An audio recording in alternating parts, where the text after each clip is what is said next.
couple years ago, I snuck into E3 and I thought it'd be very funny to hide in the Fallout 76 booth and leap out and scare people.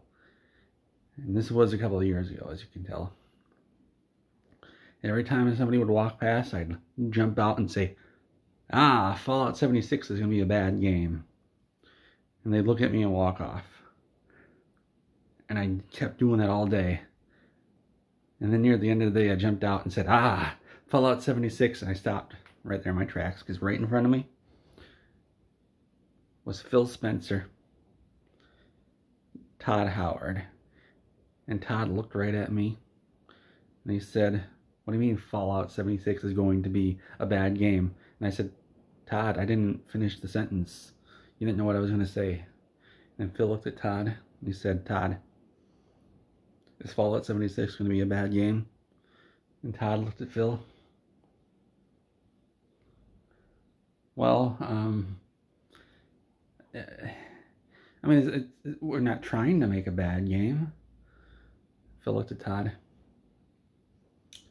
"Is it going to be a bad game?" And Todd looked back at Phil, because they were looking at me the whole time too. "Well, I mean, maybe." And Phil just sighed and said, "This is gonna take a couple billion off of the purchase." And they walked off.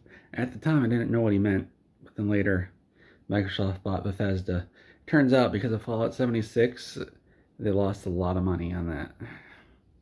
And it turns out Todd turned down all the stock options. He wanted, it's weird, he wanted somebody to build out his mansion. He wanted secret compartments in the basement instead of stock options.